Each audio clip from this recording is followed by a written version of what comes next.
Então, caríssimos irmãos e irmãs, permitam-me mais uma reflexão. Eu daqui, vocês daí naturalmente, porque nenhum conteúdo se faz sozinho. Todos nós, intervenientes do lugar onde estamos, participamos nessa construção. A mensagem não é só algo que sai da boca de alguém que fala, mas é algo que é recebido e entra pelos ouvidos de quem escuta.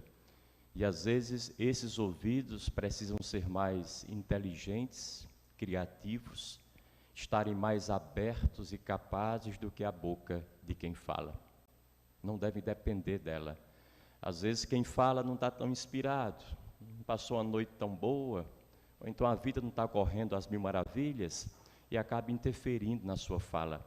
Mas se o meu ouvido está atento, naturalmente acolhe e leva para casa alguma coisa. Dito isso, o evangelho de hoje é o evangelho das chamadas tentações de Jesus no deserto. Nunca um texto foi tão rico, tão oportuno para nós quanto esse, porque ele toca em fatos concretos da nossa vida, em necessidades que nós trazemos conosco cotidianamente, ainda que não o saibamos, mas em algum momento teremos consciência de tais necessidades. Primeira coisa importante é que o texto inicia a sua trajetória dizendo que Jesus Cristo foi levado pelo Espírito para o deserto a fim de ser tentado. O que é o deserto? Eu sempre me perguntei por que é que ele foi tentado no deserto. Não podia ser no outro canto, mas foi no deserto. Porque na concepção dos antigos, e isso era muito forte na época, o deserto era considerado como morada dos demônios. Para nós, qual é a morada dos demônios? É o inferno. Jesus Cristo foi levado para o inferno, para um contato frontal com o demônio, com Satanás. E com isso, ele nos apresenta o verdadeiro caminho para o céu e para Deus. Qual é? A passagem obrigatória pelo inferno. O confronto, o enfrentamento dos demônios, dos nossos demônios, porque cada um de nós tem os seus, especificamente. E isso, por um lado, nos deixa mais consolados e tranquilos, afinal de contas, quem de nós não tem medo de morrer e ir para o inferno? Jesus Cristo já nos acalenta, porque afinal de contas ele também foi para o inferno, antes de morrer, naturalmente. Visitou o inferno, contatou o demônio e conseguiu sair ileso desse contato e dessa sua passagem por lá. Então fiquemos tranquilos em relação a esse receio de morrermos e ir para o inferno. Eu tinha um amigo teólogo em Lisboa, era um espanhol, um leigo, e ele dizia de forma muito criativa: olhe, vocês têm medo de morrer e ir para o inferno? Pois eu não tenho não, nunca tive, porque é lá que está todo o pessoal conhecido, né? Por que é que eu vou ter medo? Então é lá que está todo mundo tem que passar pelos seus infernos.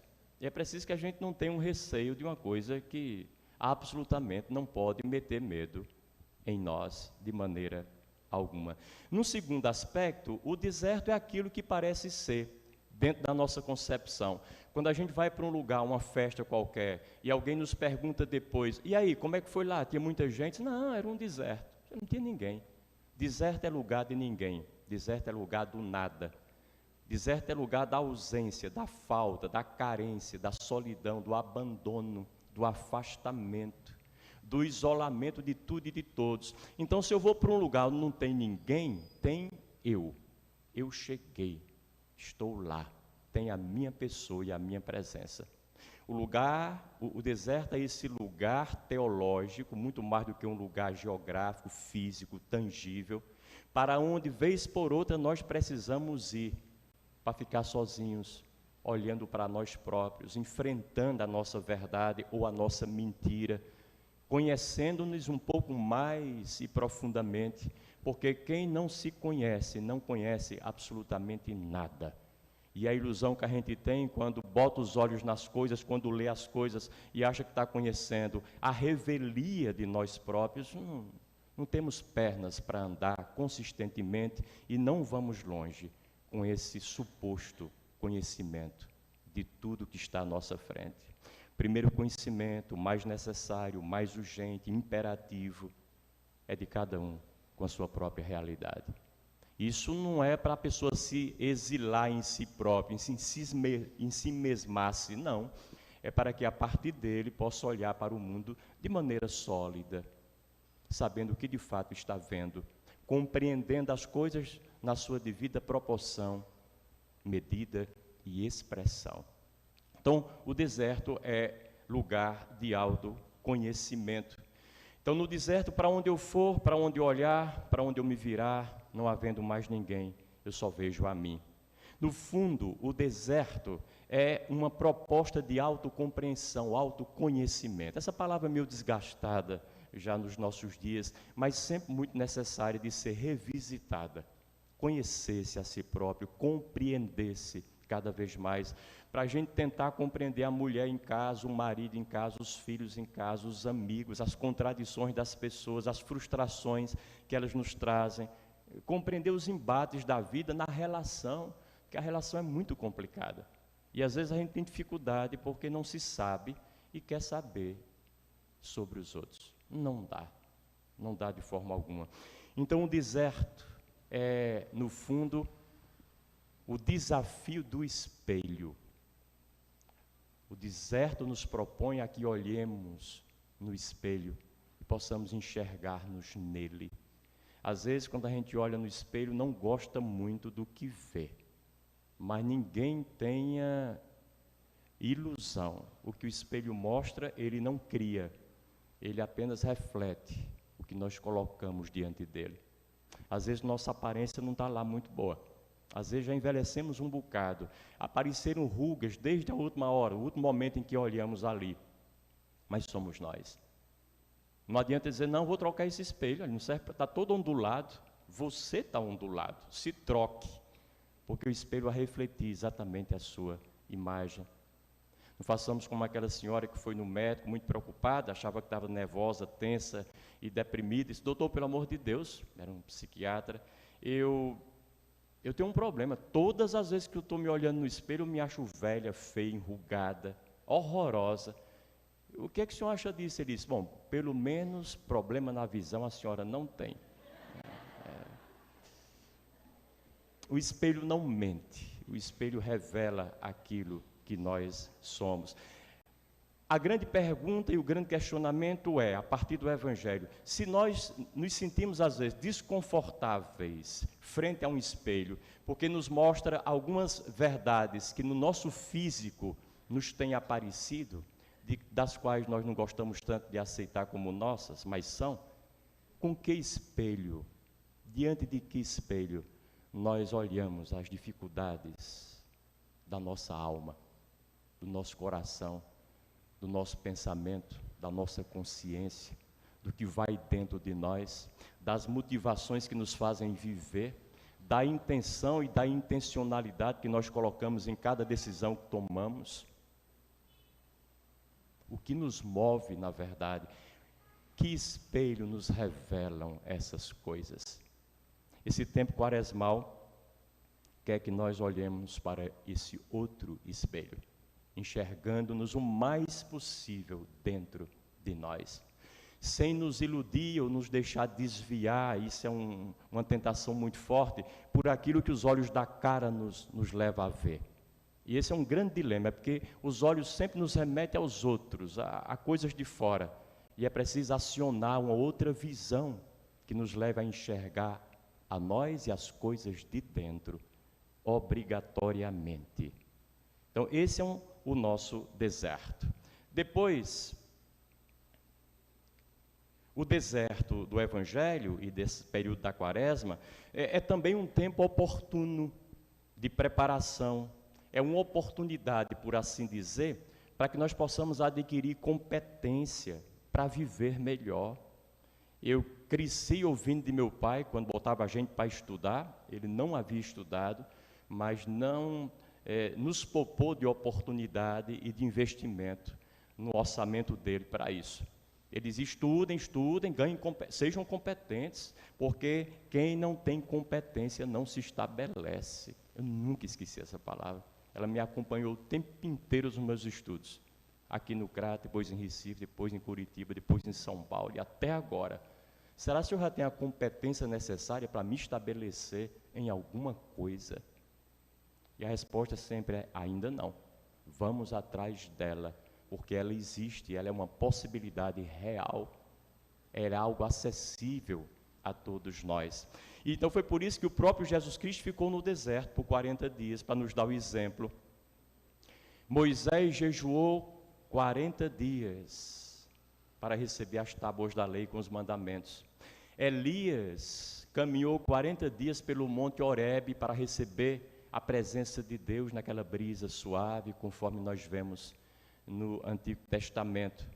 Noé passou 40 dias no chamado dilúvio, deixou que as águas baixassem e por 40 dias as coisas se normalizaram.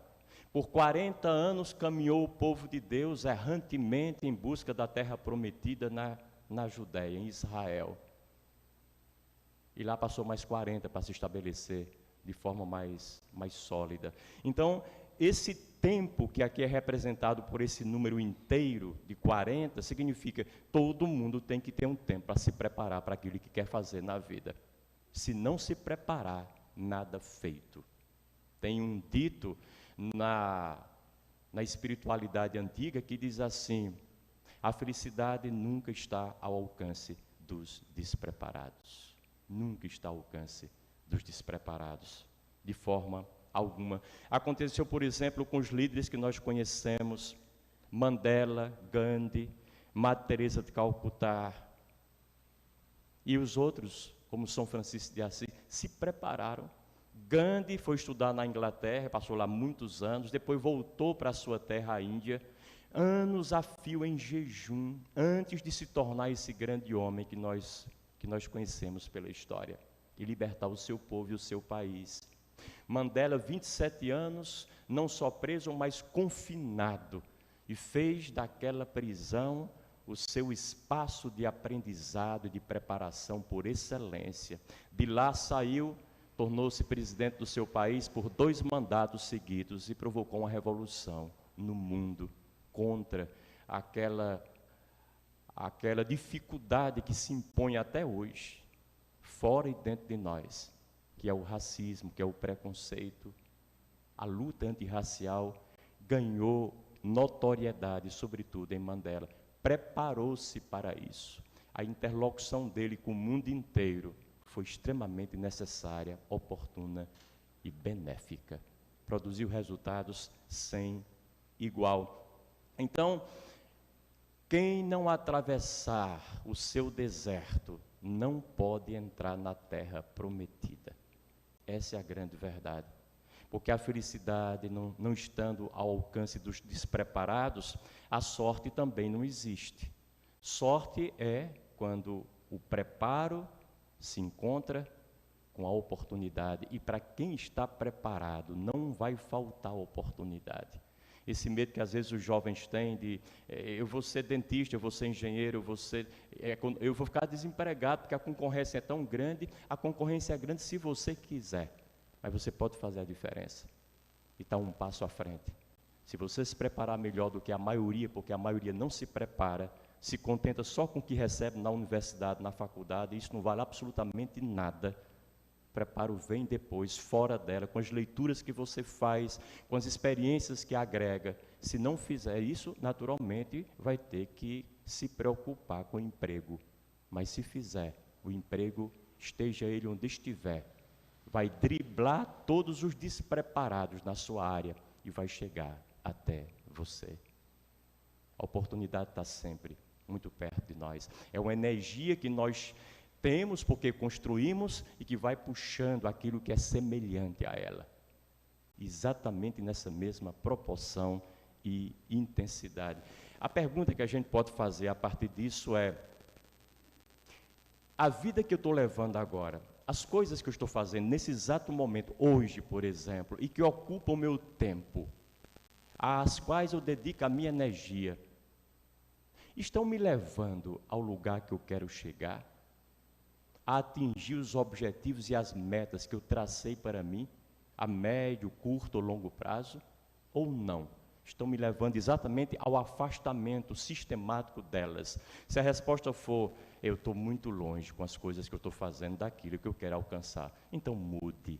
A hora de mudar é agora. Endireitar os nossos caminhos, ajeitar nossas veredas, para ser dignos do Senhor que está vindo, e Ele vem toda hora para dentro da gente, em termos de busca de perfeição, de melhoria da nossa condição pessoal, de vida. Um aspecto curioso no Evangelho é que é o próprio Espírito que leva Jesus para ser tentado no deserto, ou seja, no inferno, em meio aos demônios. Se é Deus que nos leva para essas ciladas aparentes, significa dizer que as tentações, as dificuldades da vida que nós experimentamos, não são tão ruins quanto parecem. Não são tão inoportunas quanto se apresentam inicialmente. Trata-se aqui da necessidade da gente perceber que tudo na vida tem um propósito, inclusive as tentações piores que nós sofremos. Os desertos mais terríveis e medonhos que a vida nos coloca à frente para saborear.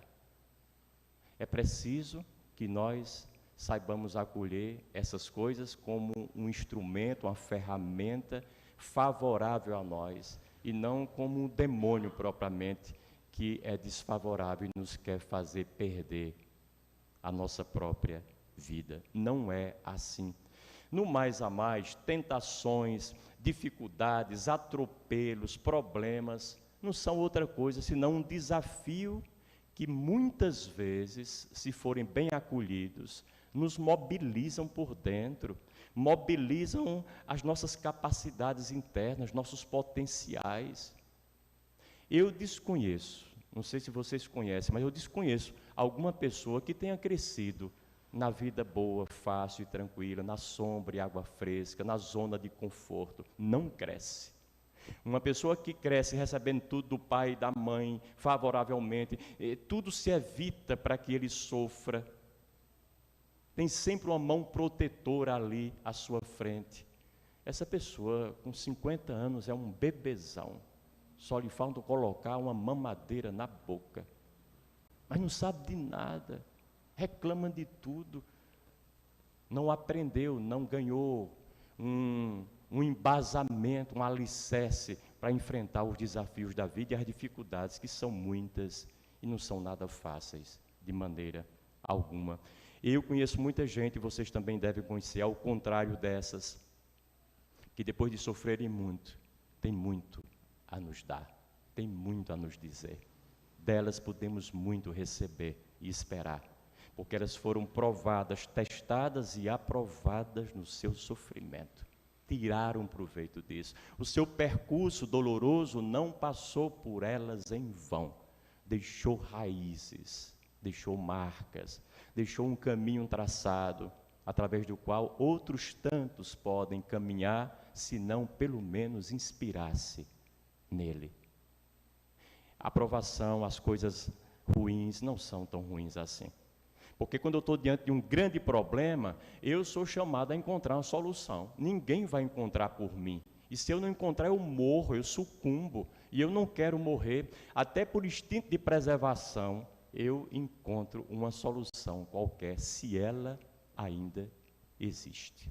E quase sempre elas existem. Eu me lembro, quando eu estudava em Salamanca, na Espanha, é uma cidade que tem uns 240 mil habitantes, e lá é uma cidade de touradas, né, como boa parte das cidades espanholas. E tem uma história magnífica lá, nesse sentido. É de um touro que um dia escapou de uma arena de tourada, de touros. Escapou, era um touro muito valente, ele pulou aquela arquibancada toda, saiu correndo nas ruas de Salamanca, Era um dia de domingo, estava tudo fechado ali no comércio, e ele procurava ali com os chifres entrar em qualquer brecha. Não encontrou nenhuma brecha para entrar. Mas tinha um sujeito que era relojoeiro, e nesse dia resolveu trabalhar e fazer hora extra na sua oficinazinha, que era 1,80 m de largura por 4 de profundidade. Só tinha a entrada num portãozinho que cabia exatamente na medida certa o chifre do touro, e lá atrás tinha uma janelinha de 40 por 40, entreaberta. Claro que o touro entrou ali, o homem, como tinha 1,68 m e 130 quilos de peso, ele podia se dar por perdido. Era fazer o sinal da cruz e entregar a alma, que aquele touro realmente estava ávido de vingança. Mas o fato é que aquele homem sobreviveu saindo pela brecha de 40 por 40. Se você me perguntar e perguntar a todo mundo como é que ele entrou por ali, ninguém sabe. Vieram os engenheiros, os matemáticos fazendo o cálculo, não dava para aquele sujeito passar por ali. Mas ele passou. A dificuldade extrema, necessidade de sobrevivência, emagreceu o rapaz em 2 tempos. Fez uma alquimia inesperada, produziu um milagre sem igual. Quando nós somos provocados e não há saída, a não ser uma saída que nós possamos criar a partir de nós, é possível que nós criemos essa saída. Inesperadamente, de forma imprevisível, que é um verdadeiro milagre. É o milagre dos potenciais que nós temos e todos temos, colocados a serviço dos problemas que se avançam à nossa frente. Esse é um milagre importante. Depois, há um outro detalhe nesse evangelho, é que Jesus Cristo conversa com o demônio, de maneira muito tranquila, íntima e próxima. Conversa com o demônio. O demônio pede aqui, pede acolá, vá para cá, vá para acolá, se você me der isso, eu dou aquilo, tal. Jesus Cristo vai dizendo as negativas, não, não, não. Há uma conversa boa ali, por um bom tempo.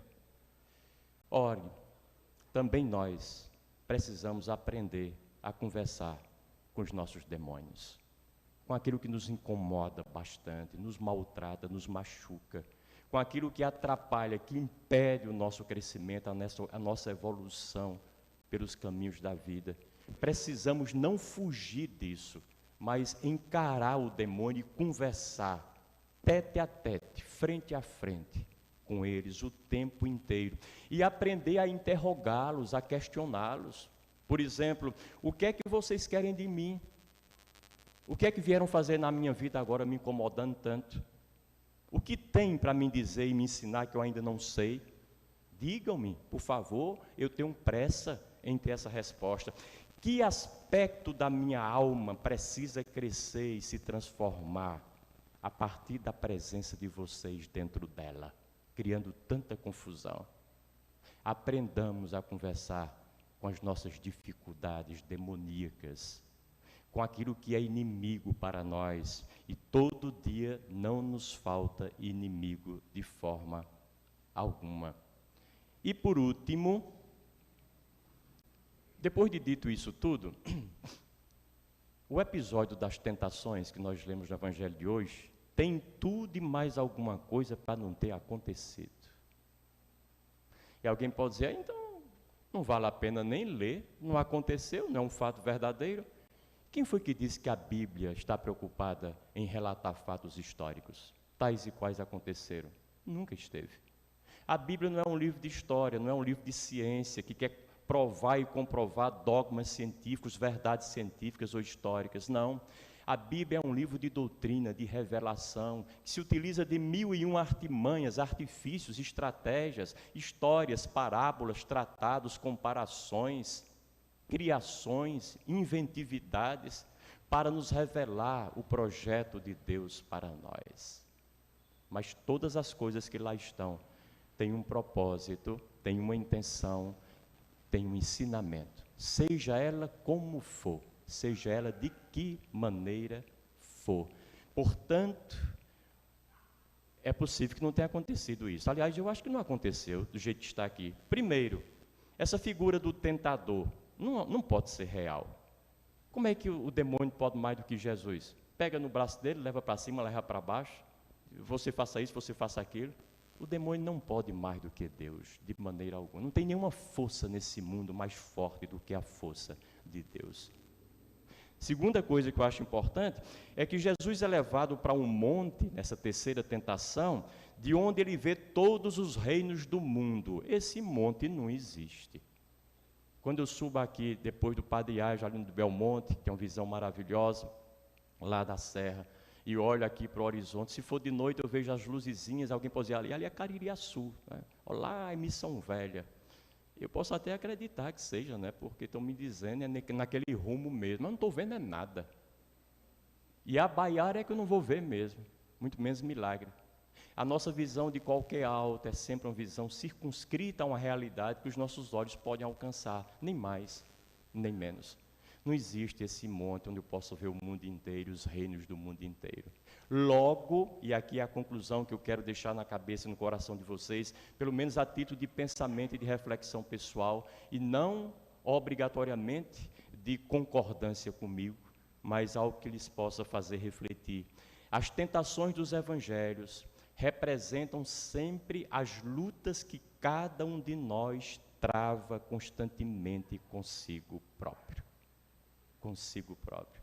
Não é com o demônio que está fora da gente. Aliás, seria muito mais fácil a gente encontrar um demônio fora. Porque se eu sei que ele está ali, eu vou lá com uma tábua, um pedaço de pau e bato nele e vai embora. Eu afugento. Mas o demônio não está fora. O demônio está dentro. E quando o inimigo está dentro, não é tão fácil. Não é tão fácil. É aquele que Gandhi dizia, eu tenho 3 inimigos. Um é o Império Britânico, mas eu já consegui conversar com eles, demos aí uma boa avançada. Outro inimigo é o povo hindu, são meus contemporâneos e conterrâneos. Eu também já consegui avançar com eles na nossa conversa. Agora o terceiro e o pior de todos é um sujeito chamado Mohandas Gandhi, que era ele próprio. Com esse eu ainda estou quebrando a cabeça. Ou cabeça dura esse rapaz tem. Como é difícil a gente dialogar com a gente mesmo, naquelas coisas essenciais que a gente precisa ver, com cristalinidade, transparência, sobretudo honestidade e sinceridade de alma, para, a partir dessa visão, empreender as modificações tão urgentes e necessárias que a vida nos impõe. Como é difícil. Então essa batalha é extremamente complicada. E o que é o demônio, esse interno que a gente traz? Eu traduziria assim: o demônio é tudo aquilo que me impede de viver a minha vida plenamente, de ser minimamente feliz, de estar satisfeito com a vida que eu tenho, com as coisas que eu faço, com o pensamento que vem na minha cabeça, de poder deitar-me, colocar a cabeça no travesseiro e dormir, sem ter que tomar um remédio que forçosamente me obriga a isso. O que é que está atrapalhando a minha vida hoje, essencialmente? Esse é o meu demônio, essa é a minha batalha, esse é o meu combate. Não tem nada de fora, nada tão superior, nada tão sobrenatural, porque Deus não permitiria que o tentador fosse mais forte do que o seu filho. Se ele fez isso com Jesus para que ele ultrapassasse, também está fazendo conosco, que somos igualmente filhos seus. Então, qual é o nosso desafio cotidiano? Deixar o demônio de lado e enfrentar a realidade da nossa vida de modo consciente, responsável, atento, sem abrir mão nunca da nossa autodeterminação, essa com que Deus nos criou. Eis o rumo que devemos dar à nossa vida, eis o caminho que devemos seguir. Que o Senhor nos ajude nele. Louvado seja nosso Senhor Jesus Cristo.